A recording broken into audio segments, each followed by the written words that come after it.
and that may well be a very difficult question to answer because there's lots of unknowns. And I'm very lucky to be joined today by Emily Doherty, who's the State Manager for Strata Communities. So thank you, Emily. Welcome. Thanks, Chris. Emily will give her perspective, particularly from a larger business who has a multi-state operation. So we're going to get an insight into what they've done to date, the challenges they've had, and how they've obviously implemented a strategy across Australia. And we'll also be talking to Tony Irvine, the Senior Vice President of SCA New South Wales, who is the Managing Director of Irvine Strata Management, as well as your local strata. Tony, welcome. Thank you very much, Christopher. Not a problem. So Tony's got a perspective that's Sydney-based, but obviously across a number of branches, and he'll give an insight into his experiences. So I'm going to start right from the beginning. Emily, so a couple of weeks ago, we discussed obviously the preparedness for any business and your business in particular. Take me through your journey, because Smarter Communities moved rather quickly in terms of some decisions you made at the board level around stopping meetings for your staff. So why don't you go back and tell me about your preparedness and how you started on that journey of preparing for a lockdown? So we did. Our executive leadership team made a decision probably a week ahead of most others, and that decision was that we would stop all face-to-face meetings for a period at that time of 1 month. That has since been extended, and what we saw from that is most of our clients were really very positive around that. So they were grateful that we had made that decision. They were grateful that they didn't have to make the decision themselves, so they didn't have to put themselves in meeting situations that they potentially were uncomfortable with. We've got some regional offices as well, so we found that it took them a little bit longer to come on that journey with us, because this was certainly Sydney-based to start with. Our Sydney clients were very appreciative, whereas the regional space not so much to start with, but they've certainly jumped on board and very, very quickly. We did notice as an industry too that as soon as we made that call, most others started to commence similar decisions around face-to-face meetings. So just picking up that point, you mentioned sort of a nuanced approach based on regions. Have you found that other states or even regional New South Wales has been just, I guess, different in their uptake of their understanding of what a lockdown means, or at least the measures that Strata managers are implementing? So regional New South Wales I can certainly comment on, and yes, that was the sense we got to start with, that we took this as a state-based approach and a national approach for that matter for Smarter Communities. We had in our capital cities, in the major centres, we certainly had a good strong approach to us taking that decision. The regional centres were almost at the beginning not so comfortable with that because it wasn't relevant to them at the time. But within a week, they were certainly very much on board with exactly why we had made that decision, and that initial sort of sense was it didn't take long for it to move away and for them to embrace the decisions that we'd made. Sure, and I imagine you had a backlog of meetings. There's been a question on the Q&A. So how did you deal with that, particularly, basically cancelling or at least deferring or changing the means of meeting attendance? How did you deal with that across your portfolio? So we have technology available to us. So we use Skype as a business, and we convert a lot of those meetings to be done via Skype. A lot of owners have that facility. They can dial in with just by using their mobile phone. So it wasn't really difficult for them. So that was not an issue from that point of view. They were quite comfortable to embrace that, and they've got the relevant bylaws and motions passed to enable them to do that type of meeting. The larger schemes we have actually deferred. There are things on those agendas that we believe need to be had. Those conversations need to be had in person, potentially motions amended and so forth. So those meetings we have actually deferred with full commitment and positivity from the committees that's the stance that we take. We don't have necessarily a backlog of meetings. We've found that our clients are sort of looking for us at this point for guidance around what we do about them protecting themselves and their residents. They've really, over the first few weeks at least, have really taken a step back from what meetings do we need to hold, what resolutions do we need to pass, to how can we protect ourselves, how can we protect our residents, and really looking for that guidance from us. Yeah, so that health first agenda obviously has been very important for you, and obviously facilitated a rather easy conversation to date. So Tony, your experience of preparedness, so in terms of disaster management planning, IT capabilities, did this catch you like most people by surprise? And then how have you rolled with those punches and I guess executed your strategy from there? I suppose, Chris, we have seen this situation evolving for, I suppose, a number of weeks now, and we also followed Emily's lead and also some other industry participants that we take guidance from. So we started to prepare for this a lot earlier than what probably others did.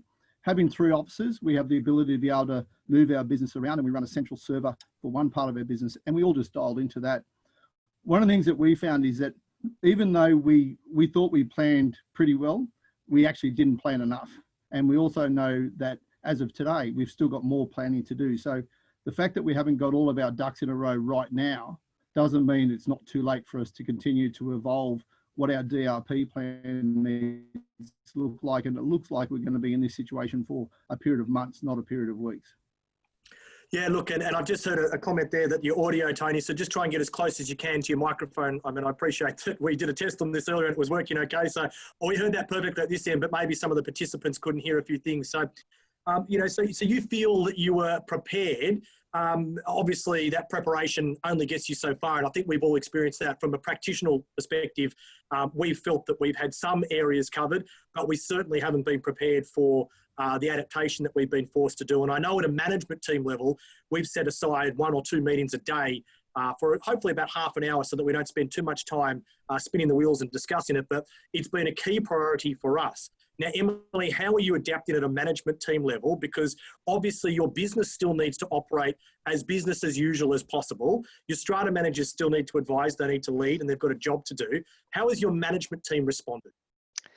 So that's a good question. So we meet regularly as a business, and our senior leadership teams do get together. We've done similar to you. We have moved that to a more regular catch-up.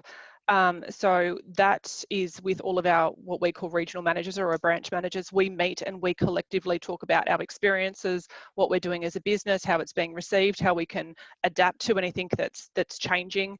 And then as a result, our leaders then talk to their teams quite regularly in order to let them know exactly what we're planning on as a business. We do communicate via Skype and phone calls, but we also, when there's a bulk communication or a new process that we've implemented, we actually do circulate, well, we tend to circulate that internally via email with all the relevant links and so forth to that documentation so that staff are equipped. The idea there too is that we give them full training and training manuals on any process that may change, so that they, in the event that they're asked particular questions, they've got the answers and our business position prepared and ready to go. So a trickle-down sort of management response. Absolutely. Where you're having those daily huddles and pushing down that information. I think that's the way to do it. I mean, it's very difficult to plan ahead in this scenario, and often, particularly with government announcements, we need to adapt and actually come up with solutions, you know, pretty quickly and implement them down. And it's very challenging on the ground. So Tony, a smaller, more streamlined organisation, are you facing the same challenges? Yeah, we are, Chris. And I suppose we've got a team of 12. We've only got 4 of them in the office across 3 of the offices. So we have a 9 o'clock Zoom meeting with all of the staff where we talk about the portfolios, we talk about what's going on, we talk about the issues that are coming up from our owners and those sort of things. And I think it's really important to reconnect with your team every single morning. They're still at work and they still need to know that the management is there and giving them guidance. One of the critical things that I did a week or so ago was actually issue some real clear, I suppose, directive to saying this is how you need to behave in terms of how you need to speak to owners, how you need to communicate to suppliers and contractors. One of the things we went out with was around how we collect levies and getting a lot of phone calls about people in financial strife. And what we've said to them is that we're taking an exceptionally compassionate view to levies. Strata levies in the majority of cases won't be the most important bill in anyone's desk, and that they should make their payments as and when they can, and we'll sort it out once we get through this crisis. And hopefully the New South Wales government comes in with some industry-wide relief in terms of waiving interest and in terms of allowing for admin funds to be paid and not capital works. Well, yes, Tony, I mean, you know that we've been continually lobbying, and I spent, you know, far too long on the phone yet again today, trying to prosecute that argument on behalf of strata owners in New South Wales. And hopefully give them a little bit of leniency in terms of some of the levers that the government can pull. But you've obviously imposed a compassion approach. Emily, what sort of approach are you having to cash flow management, dealing with clearly cash flow issues within owners' corporations, and also the way you handle arrears management? So we've done similarly to Tony in that we have approached it very compassionately. I think what I've seen out in the industry have done something similar to that. I think each business is doing things slightly differently from each other, but there's certainly an element of we need to make sure that we're facilitating what we can to help these owners at this point. So what we have done is we've taken we've reduced the fees that we're charging when it comes to debt recovery, yet still doing those services for our clients. When it comes to things like payment plan organisation and facilitating those and monitoring those, we're implementing those, and obviously that on charge is not being done that we would normally do for a traditional payment plan. So we are receiving positive feedback around that. We are receiving a lot of inquiries around levies, though, as you could imagine, where owners are looking to seek some sort of change to the way that things are done. We have put out a form where we are requesting all of our owners to complete it. It's on our website, and that actually details why they're finding themselves in hardship and what they're seeking from us, which helps us sort of allow our committees to understand fully what's going on in their world, because not everyone's situation is the same. Some people are looking to pay, or have a payment plan. Other people are looking to, sorry, I'm just reading a question there. Other people are looking to, they're looking to just ask for their arrears fee to be removed. So that the requests are very different, and it depends on the individual. We are also working with committees, and these things are committee decisions. So we're working with committees to talk to them about, do they look to amend their sinking fund or the capital works fund, so that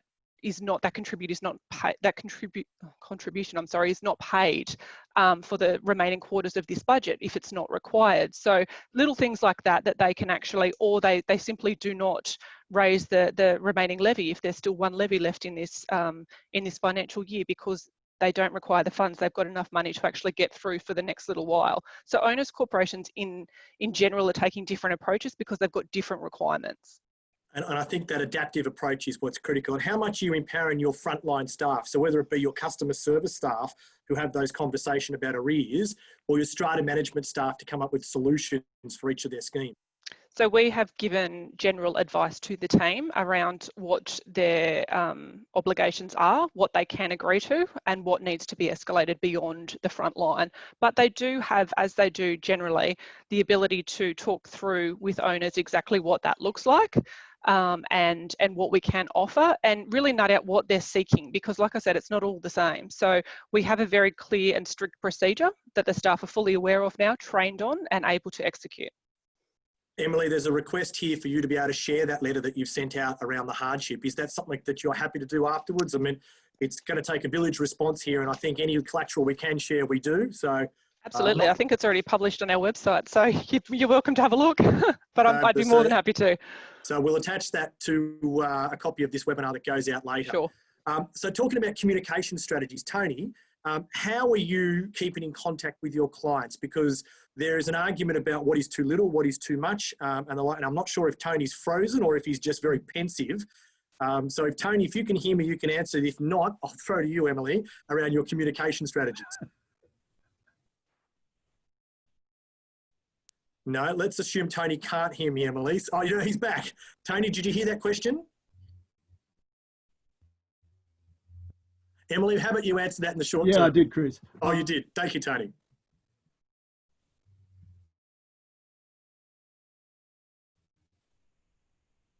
No, So Tony. I might answer, Chris. Yep.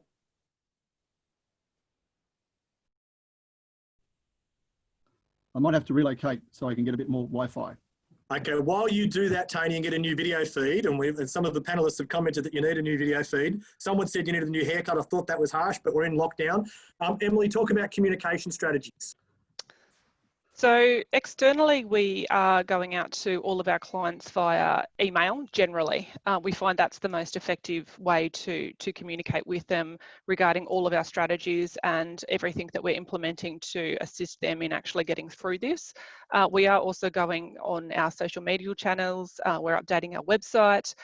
So we're certainly communicating in any way that, and different clients use different forms of communication too. So we've only got about, I think about 65% of our clients on email. So we do not capture everybody that way. We do need to make sure that we're mindful of that, because we do have owners ringing up having no idea what our potential strategy is because they haven't received that communication. So it is about making sure that there's different means of communication. And what we also do is we also go to our committees individually.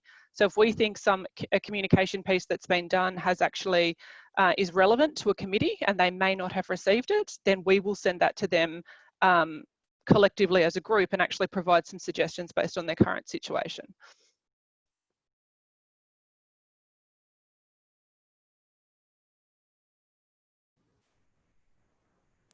I was trying to unmute myself there. I was having my own technical difficulties. As many of our participants would know, we've been in contact with a lot of other associations around the world. And one of the interesting experiences out of New Zealand, which is very much ahead of us in terms of a hard lockdown, is the Strata management staff there have actually tried to channel all of their communication via their website, because they've been inundated, and I mean inundated, with correspondence via email, via phones, most of it from people asking questions to answers they don't have. So it may be giving thought to channeling it via your website, so you only have to update one single form of communication on a regular basis and push all your owners to that. That's what we're doing with government. We're working with government to be able to create a single source of truth. The challenge we have is that source of truth changes, and it changes readily. So I'm just going to come back before we get back to Tony, who's still in a state of frozen. He can hear us, but he can't see us. That's okay. So one of the questions is about this domino effect. And Emily, I'm going to put it to you, because I know in our business, we've certainly been now phrased with a few questions and certainly posed with a few arguments from owners that because they are under financial duress, should we be cutting strata fees, so strata management costs? So is there a correlation between the fact that there's a shared misery type arrangement out there, and if they can't pay, they ought to not pay us? What's your view on that? I certainly have a very strong opinion, but I'll let you go first on this one. So my thoughts would be that we're still providing a service to them.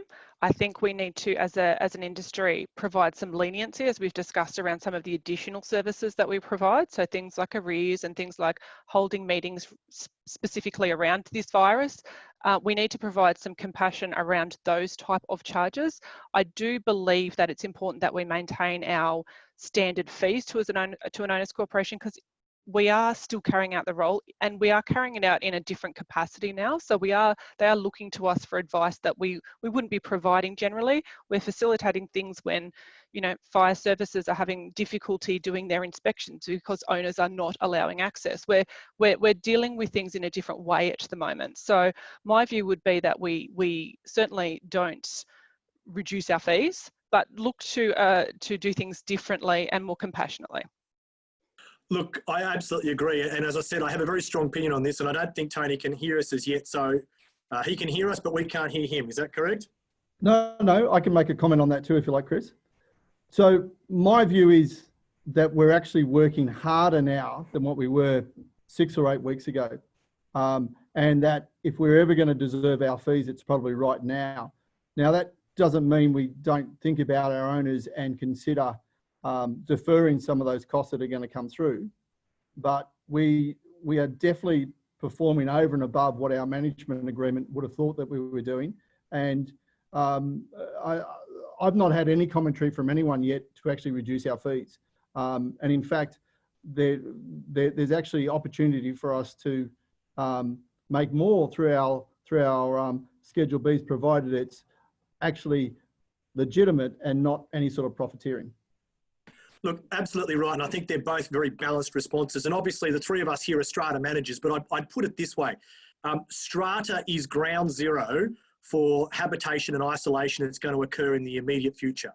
Our role is not just essential, it is critical. And we are absolutely prosecuting this case with government. If the strata economy falls over, the knock-on effect affects owners, it affects residents, it affects suppliers, it affects the total industry. So I think what we need to do is continue to acknowledge the important role we have. As you said, be sympathetic with owners' needs, and they will be affected financially. At the same time, there's an unprecedented financial support package being put in place by the government. So SCA is trying to work to see if owners' corporations can access some of those fees. But at this stage, lot owners who are vulnerable, lot owners who may have lost their job do have access to recourse of funds. So the concept of a strata manager simply cutting their fees because the remainder of the economy is being hit is an economic falsehood. And I think our role is more critical. We're required to now come up with more adaptive solutions. Suppliers need to work harder than ever. And our role is to keep this ship going in the right direction. So I think our role, and again, not to labour the point, but I want all the strata managers and all the suppliers out there to understand just how important their role is. And that also applies to building managers. We will be the light taking people through a very, very long period of darkness. So have faith and confidence in the work that you do. Don't feel like that you have to justify your fee in the current situation. I really think that we're in a situation where we can prove our value to owners, and therefore hopefully the value argument about fees sort of goes away. I want to talk about tradespeople now. So Emily, what's your experience been with your teams in terms of their interaction with trades? We've heard from a few of our suppliers who have been on earlier webinars talking about the challenges they had around access to the common property. Have you given consideration to those challenges as they exist today? And then what happens in a further lockdown scenario? Have you thought about preventative maintenance and normal sort of repairs and how you're going to access parts of the common property? It's a tricky one, isn't it? Because we do find, and we are finding more and more so, and we will only find it more as the lockdown continues. People are scared to let tradespeople into their apartments. So they're worried about infection, they're worried about various different things. So we are finding that probably one of the most challenging things. And we're talking essential services here. So we're talking fire inspections and things that we cannot delay. What we have been doing in those cases is approaching the councils to actually see if they can give us an extension for things like your annual fire safety statements. And councils have generally been relatively helpful in that regard. We've received varied responses depending on which council you're with. Some have said, we won't give you an extension, but we won't fine you. Some have said that they're happy to give a 3-month extension, depending on how this all goes. Longer term, I think it's going to be really, really quite tricky. We have tradespeople taking different approaches too, and I'm not sure if you're also finding this, but some are willing to still attend and do work. So some plumbers will actually go to site and do work. Some are not. So we do need to work out and speak to the contractors that we work with a lot, and see what they're willing to do and how they're willing to approach it. My biggest concern is the essential services. You know, those type of services need to continue. We need to make sure that our owners are safe and that we don't get implicated in this process by not having lodged something that we're responsible for as a strata manager. So that certainly is something that will be evolving, and something that I think as an industry we need to look at a consistent approach for all of our businesses. No, good answer. I'm going to throw over to Tony, but before I do, there's some question and answers that have been put on the pinned on the board. A number of those were covered in yesterday's webinar. So if you go back and have a look at webinar number 3, and this is why we're compiling a Q&A of all of the previously answered questions, because even though they're relevant questions, we just don't want to go over them too much, because we have got a very direct legal response and a very direct position. So for a few of those, I will refer them back to some earlier correspondence that we've had in the webinar. So Tony, your view there around what was just been addressed. Yeah, in terms of suppliers, we went out to them, I suppose it was now 2 weeks ago, and we said to them that if you give us your invoice, we'll undertake to pay you within 24 hours.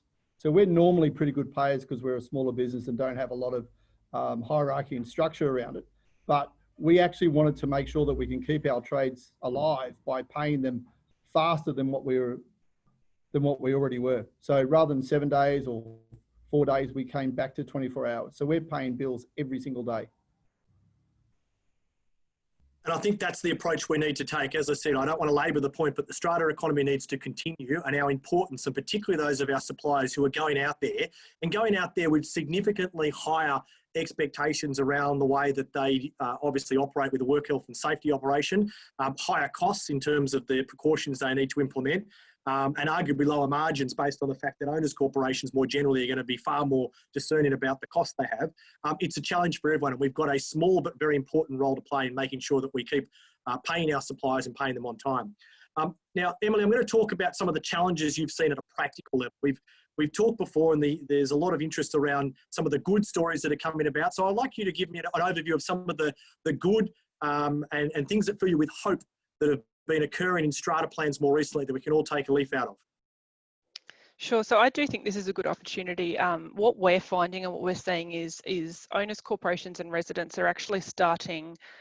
Neighbours are meeting neighbours for the first time at the moment. They're getting together and not together physically, but organising to start WhatsApp groups and things like that, where they're actually looking to talk to each other and work out what's going on in their building. It makes it easier for them to communicate. That's not something we generally see because they don't have the time, and they're certainly not at home most of the time. So that's a good thing we're seeing.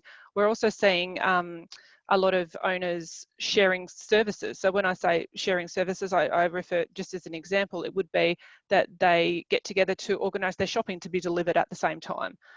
So they're spending more time collectively as a group, which we tend not to see. It's also nice to see we know some of our owners who are elderly. We've actually seen people in that owners corporation and on those committees actually making sure someone's checking on them every day. So little things like that is actually really nice to see at the moment, and it's happening quite regularly, which is positive. So the community solution you're finding is a huge positive outcome here. And I think, as we've said, this is going to require a village solution here because there's a lot of people impacted on an unprecedented level, and we're going to need everyone pulling in the same direction. Tony, how about some positive stories?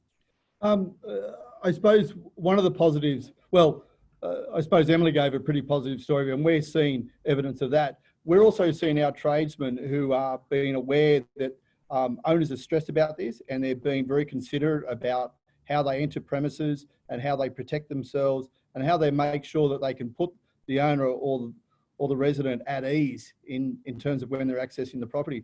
I mean, I made the comment to my team this morning that we've got a really good opportunity here to position our business and also obviously other strata managers, that if we handle this really well with grace and dignity, when we come out of it, people are going to remember that.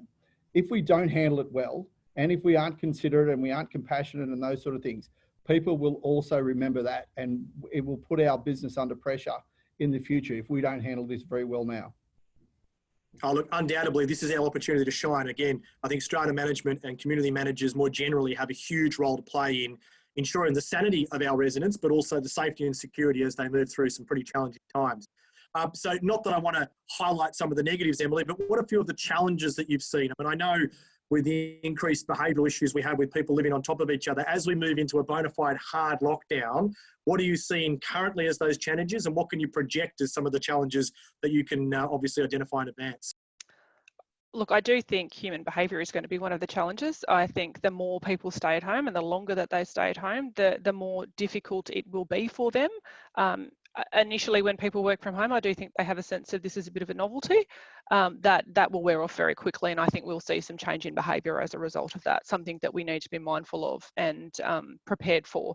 I do think that some of the things that we're seeing from a practical point of view is we're seeing people, even things down to basics, rubbish removal. They just leave bags of rubbish outside of their door rather than taking it to the bin or using the garbage chute. They're not allowing contractors to come in because they're concerned, as I said earlier. So some of those things we're seeing as a negative. We're also seeing people fairly highly stressed as a result of financial situations. So when they contact our office or potentially even talk to each other, we do see them in a heightened state and potentially more aggressive than they would be. So that's something than they would normally be. That's something that we do need to prepare our teams for, but also to provide some practical advice around the community getting together and helping each other in this, because we can't go to these buildings anymore. That's going to be up to the communities themselves to actually provide a level of support that they've not had to do before. No, look, undoubtedly. Tony, how about you? Again, not to highlight any of the issues, but more to keep informed all the attendees here. Yeah, I suppose we went out to all of our owners a couple of weeks ago and said, things are going to be different. You need to be patient, expect that there are going to be delays and that it won't be business as usual as what you're used to. So we actually started to position it a little earlier. We do see some bad behaviours coming where people are working from home now. They've got kids on school holidays. So everyone's making noise and starting to annoy everyone else. So people are ringing us up about saying, you know, you need to step in and tell these people to shut up because this is now my place of work and I need to be able to, you know, get on Skype calls and Zoom calls and that sort of stuff. And I can't do that if the kids are playing loud music. So we're going to see people not getting on with each other, and how we handle that will be critical for how we're viewed in 3 or 4 months' time whenever we come out of this crisis.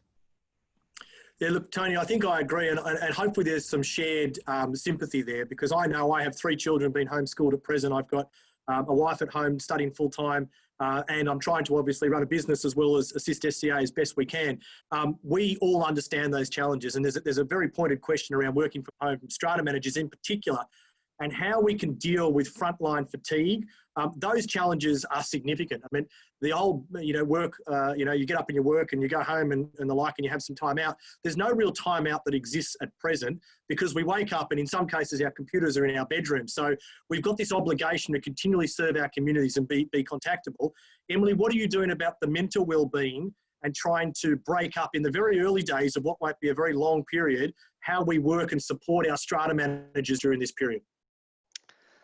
Our people and culture team have been very good with that. They put a lot of resources on our intranet so that we've got a lot of different things that our team can actually access, and different ways to do activities that they may not normally do in order to make sure that they remain engaged and they remain calm, and that, you know, that they can be supported through this. Routine is a big one, making sure that even though you may be working from home, you stick to a routine. It will be a new routine, making sure you have your lunch break, making sure you do walk around the block or walk out into your balcony or whatever that looks like.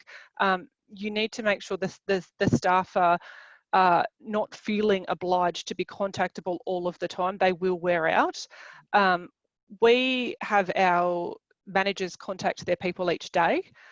So making sure that that interaction is always there with your team, and setting the expectations for your team as well. So letting them know that it's okay for, you know, you to feel disconnected. It's okay for you to potentially feel overwhelmed, whatever the situation is for that individual, and providing that level of support for them as well. I do think we in our business promote flexible work practices. So we have a lot of people who work from home, certainly not permanently. So this is a change for everyone. But I think a big change is for those that don't utilise that. They're not potentially equipped for it, and they're not used to being managed remotely either. So that's something that it's going to take some time to get used to, and some real skills and changes to be implemented there to make sure everyone understands what their expectations are, but also what support looks like. I think I'm just trying to look for, it's a wellness centre that we have got on our intranet, and that's got access to all different websites. It's got access to YouTube clips for various different things. So that's a really helpful site that our people and culture team have actually established for our employees, and it's something that is being accessed, which is good. That's right. I think the importance of looking after our teams, and I'm talking about stratas and suppliers here, is going to be very important for them to look after their communities. So again, this will require a long-term strategy. And Tony, what are you doing to keep connected and make sure that your teams and their mental well-being's been balanced out in the new work from home world? Chris, I'm pretty sure I'm not doing enough.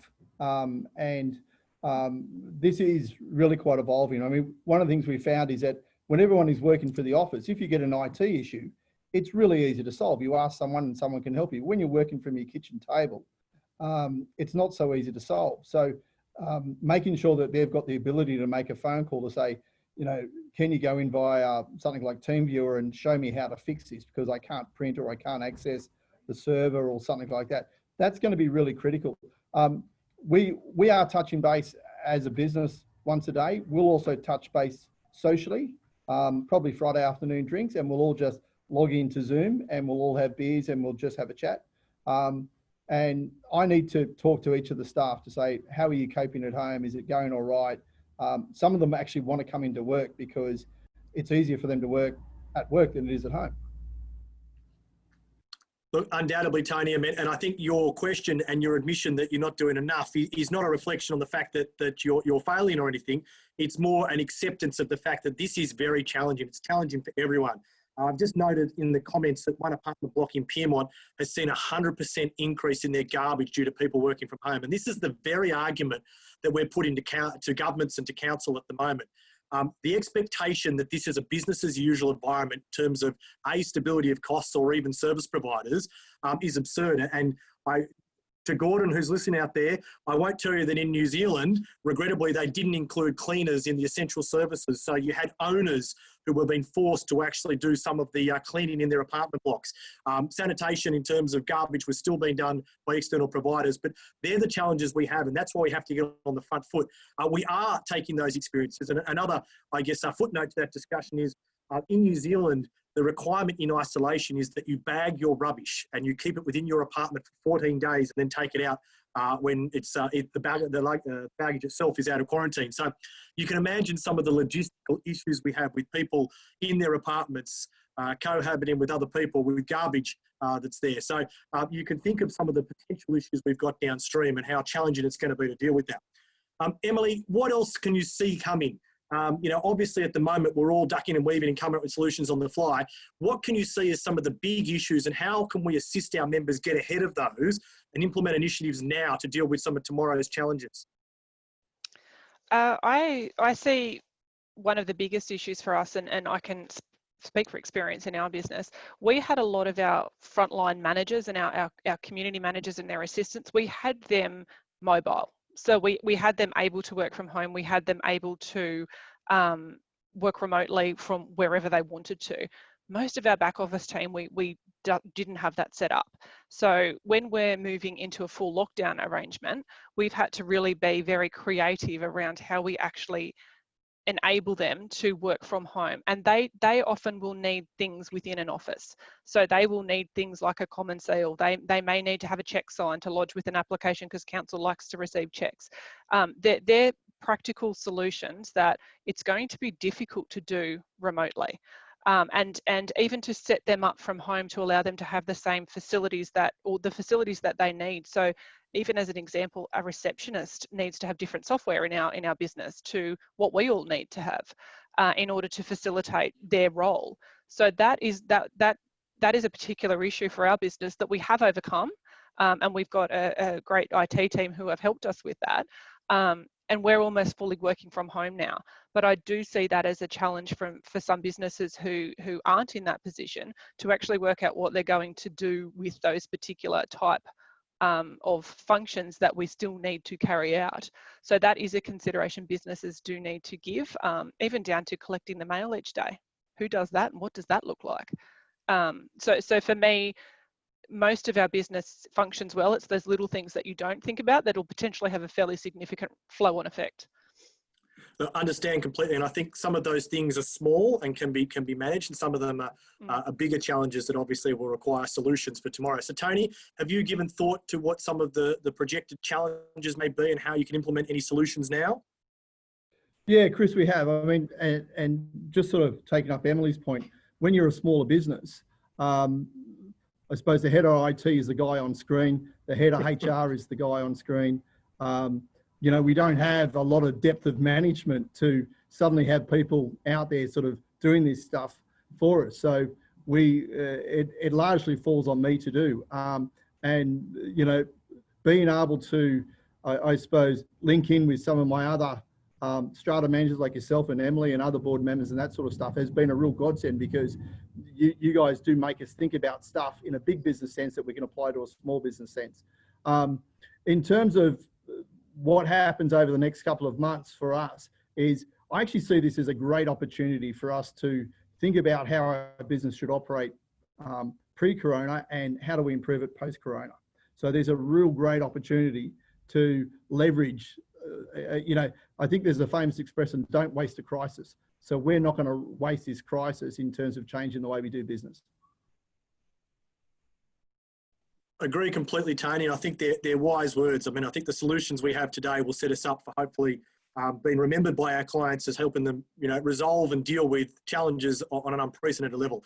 I'm going to deal with a few questions specifically that have come up in the Q&A feed. So one of them is about Airbnb, and I had a conversation with government today about Airbnb specifically. So some of the challenges have been that allowing people in Airbnb into their buildings, particularly when they're unknown, may increase the risk, obviously, of people who are affected or people who may have bypassed some of the health protocols. Now, government's view is that they now believe that the new lockdown laws, where if you are at home, you stay at home, are going to significantly limit any of the further short-term accommodation issues that exist. So if you are in habitation, you need to stay there.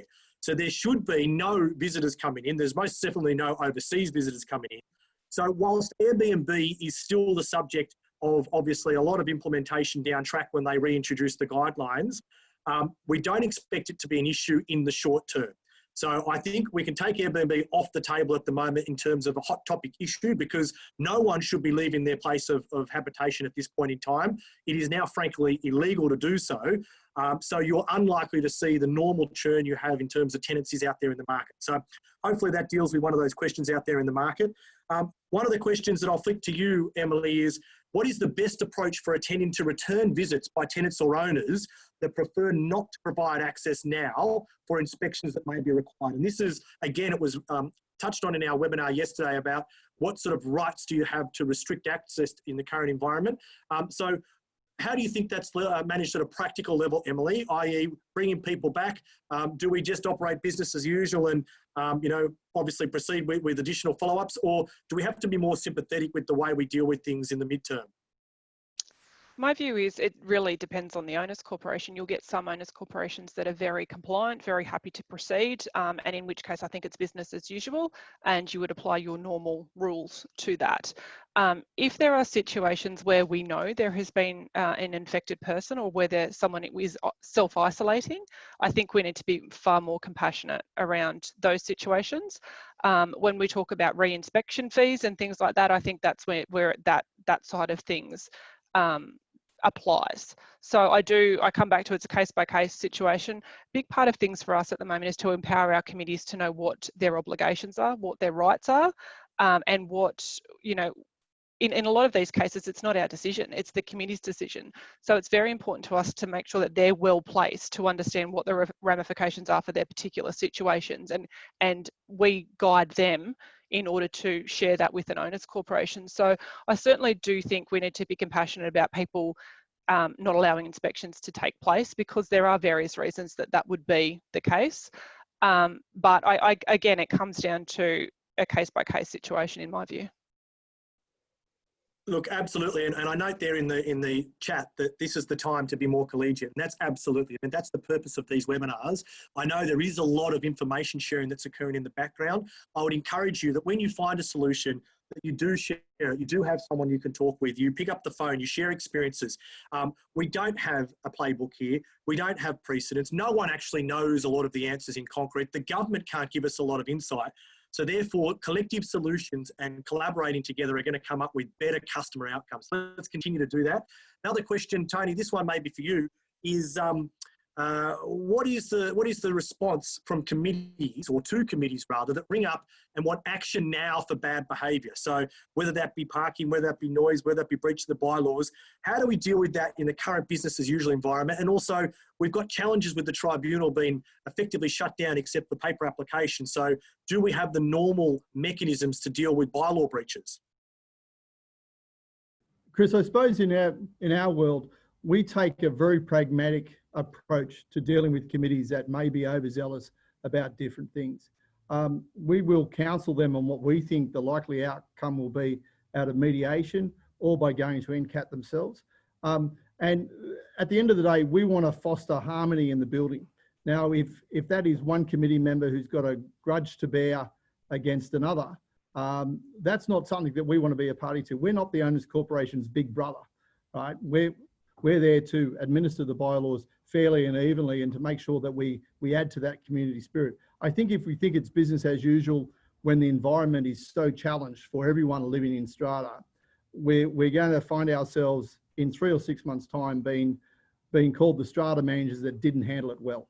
So I think that pragmatic approach and that conversation needs to be had with the strata committee to make sure they don't go overboard, because they're being annoyed by the people in Unit 16 who have got 4 teenagers at home now. Yeah, I think a healthy dose of empathy is going to be good from strata managers as well as strata residents to understand that this is a bit of a blip, hopefully, in their strata living experience, but it's going to require things to be looked at differently and people to come up with solutions that are far more community minded. I would add that Julia from SCA has posted that there have been owners who have been ringing up SCA applauding the work of their strata manager who go beyond the duty. So it is being noticed out there. So your efforts are being noticed. I know the regulators in particular are looking for the strata sector to support consumers. And I hope the consumers out there, particularly the ones who are participating today, are the leaders in their communities and can provide that same leadership and that same steady hand to the owners and residents who are in their communities, because they'll be looked at as leaders. A question we have here is about concierge and building management staff. Now, this one here, I'll talk to just very briefly, and then I'll throw to our other panellists. So concierge and building management staff are on the front line. They're often on site, and hopefully they can self-isolate within a part of the common property to keep away from any potential risk of contamination. But as the participant has said, there is a limited access to PPE equipment, and that makes the BAU operation, or the business as usual operation for a concierge or building management, quite challenging. What we've seen is the building managers still need to manage their buildings. I mean, if we're talking about some of these waste issues, for example, the need to monitor common property is more relevant than ever. So I think we need to adapt to the expectation that our building management staff are not going to be there at the front desk, if that's where they are, or walking around the common property readily, but they're going to be monitoring remotely. They're going to be doing dial-ins. They're going to be doing inspections. They're going to be dealing with all of the issues, but they're going to be dealing with the resources and technology they have to do it so they don't put their health at risk.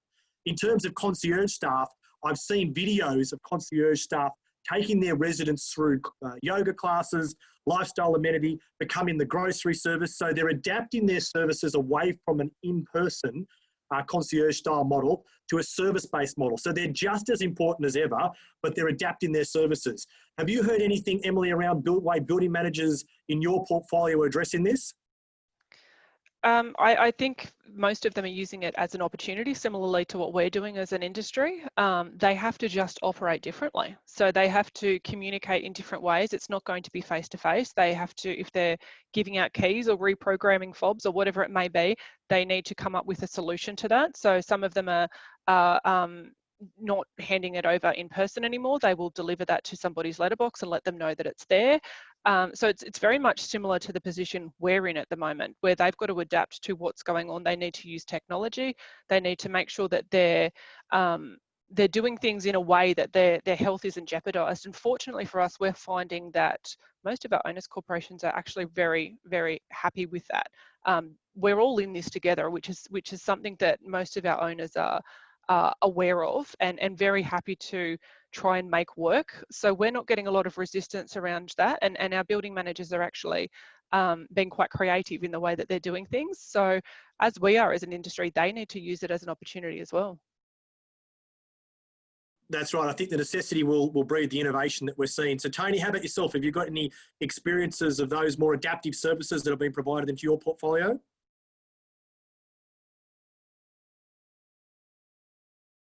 Sorry, Chris, was that one to me? You just buffered out. Oh, sorry, Tony, it was to you. It was just asking if you've got experiences there of more adaptive solutions into your portfolio.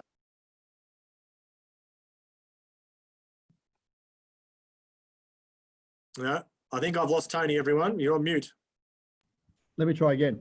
We don't have, I mean, we're a traditional sort of smaller end of the strata management market. So we have a few buildings that have building managers, in which case those guys, they've really turned into, rather than just a building manager sort of relationship with their building, they've actually stepped it up and become more of a, we're going to help you get through this. We're all in this together. What do you need? How can I help you? How can I connect you to another resident so that, you know, if you're aged or can't get out, can someone else go and get the groceries for you? So some of the building managers are really responding well. The ones that don't respond well and the ones that think it's business as usual, they're the ones whose contract will be under pressure in probably 6 or 12 months' time, when people remember that they were less than helpful when they could have been in those residents' hour of need. No, very good advice, Tony. So a more specific question. Diana's put a question here saying that of a very large scheme of 97 lots, 95 of them are leased to one service apartment business. And what special advice is there for both the tenant, obviously the major operator there of the service departments, and the strata manager? So whilst that's a very specific question, Diana, I think the reality is you may have it a bit easier than others because you've got one single point of contact to manage obviously a large portion of the building. So I'd be working with that service department operator to implement strategies for them. Clearly, you've got two other lot owners in there that need to have their say, and obviously you need to be more sympathetic that they don't feel like there's an oppression on the minority there. But when you've got 95 and 97, I'd be working very closely with that operator who may well have their own procedures, and obviously, work with them to make sure that you can implement whatever they deem to be the most appropriate thing to manage their business. At the same time, obviously collaborate where you can. Another question we have is any measures that can be put in place once that crisis ends. Now, Tony, I'm just going to throw to you because you've talked about that opportunity to come out of this as the trusted advisor who has helped owners, corporations and residents through some pretty dark days. So are you planning ahead of the curve for when we come out of the crisis, or are you projecting that when we do come out, there's going to be time for innovation, time for more capital spend, the whole world will have changed in terms of the way we operate and therefore the opportunity lies within? Thanks, Chris. You did just buffer a little bit, but I think I got the nexus of the question. I think there's a real opportunity for strata managers that are in some sort of transformation when they started, I suppose, the end of the year or maybe the financial year last year, starting to think about stuff behind the door and that sort of thing, that this is a real opportunity to do business differently to what you did before. And if you, one of the things I sort of know, being old enough to see previous recessions, is the economy will bounce very quickly. So you want to be ready when that bounce happens. And that may mean potentially that getting hold of staff may be more expensive than what it is at the moment. So if you can keep your really good staff and also recruit during this period, while there's lots of excellent customer service people that have been flooding the market, if you can build your team and position your business for growth when it comes through, you are going to be way ahead of the market when that opportunity arrives. That's right. So it's just a matter of weathering the storm, supporting your customers and getting through that other side. Yeah, and I also think take advantage of what the banks are offering you. Take advantage of any sort of lease arrangements that you can get into. The government is also, most of the strata managers sit below that, I think it's 10 or 20 million level. So take advantage of that. Make sure you've got cash flow in your business as fuel in the tank. So when you have the opportunity to really lift off, you've got the fuel there to last you worth of a growth period of 2 or 3 years beyond this. If you don't, you'll find that your business will be at the jeopardy of being taken over by others and you'll slowly lose business.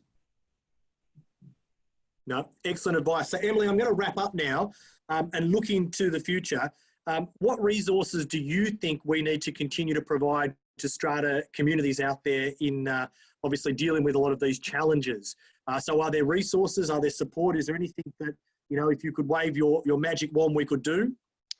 I think for us, a big opportunity here is for us to learn from each other and grow as an industry collectively. I think a lot of us, it's silly for us to do a lot of these things on our own. So when we're doing good things and when we're coming up with some of these ideas, I think it's really important that we're comfortable to share it.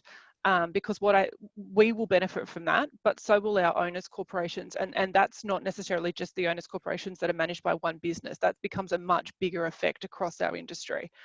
So for me, a big part of it is sharing, is working together. We say we're all in this together, so let's all be in this together.